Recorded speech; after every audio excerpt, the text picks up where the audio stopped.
Judul renunganku kali ini tentang kata kesaksian. Ya ini kan sebenarnya Filipi 3 ayat 19 menurut konteksnya ya. Kemuliaan mereka ialah aib mereka. Ada ayat sebelumnya, ada ayat setelahnya.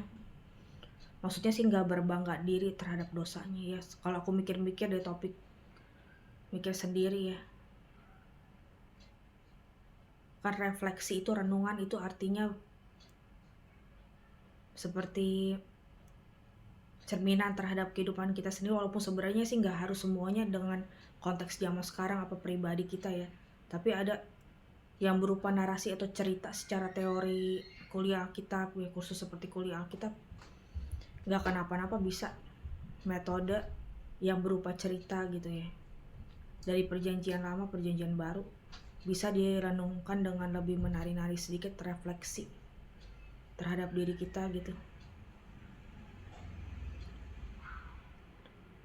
Kalau misalnya dibilang dosa itu adalah yang kalau secara umum kita ngomong ke orang lain tidak merasa malu. Kalau misalnya kita ngomong ke orang yang dimana bukan untuk diri sendiri, kita berasa malu gitu ya, nggak nyaman, awkward, ya berarti kan itu tergolong dosa. Sebenarnya udah tahu kan dosa berat, dosa pokok.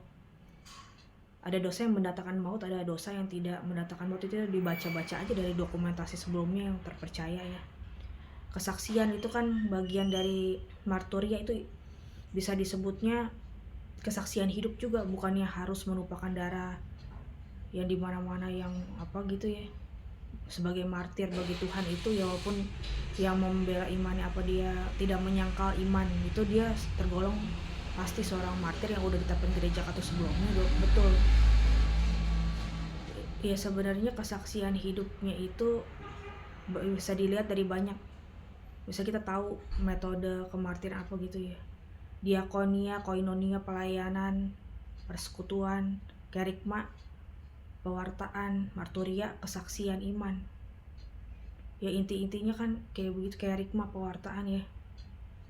Jadi kesaksiannya itu sebenarnya dari dorongan Allah Roh Kudus, dari dorongan kepenuhan Allah Roh Kudus yang betul, tapi bisa disesuaikan juga kepenuhan Roh Kudus dalam porsi yang pas, menyesuaikan diri manusianya gitu ya. Untuk bukannya berarti itu tidak melangkah keluar zona aman dan nyaman gitu ya. Ya sebenarnya kan udah pegang ayat emas, bertolak ke tempat yang lebih dalam, dung in autumn tuh ya bahasa Latinnya. Jadi misal kesaksiannya itu dia bertobat dari dosa-dosanya apa gitu kan ya. Karena ada banyak tuh kesaksian tampil media apa.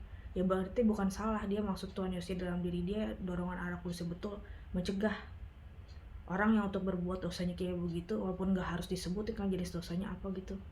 Di biografi salah satu sebelumnya juga berhati-hati terhadap jenis dosa-dosa apa gitu, melindungi nama baiknya gitu. Intinya kan dia bertobat. Kalau manusia di dunia nyata bersaksinya tapi gitu, dia bertobat, dan tekanan arus di mana-mana yang pendengarnya berusaha mencegah jangan sampai terjadi begitu, tiru baik-baiknya, nggak tiru enggak-enggaknya. Jadi intinya bagian kesaksian iman, bersaksi dengan verba perkataan gitu ya, supaya iblis dikalahkan juga. Kata kitab Wahyu, oleh karena perkataan dan kesaksian mereka iblis dikalahkan, oleh karena perkataan kesaksian mereka iblis dikalahkan. Jadi intinya membawa keselamatan, bukannya bangga terhadap dosanya.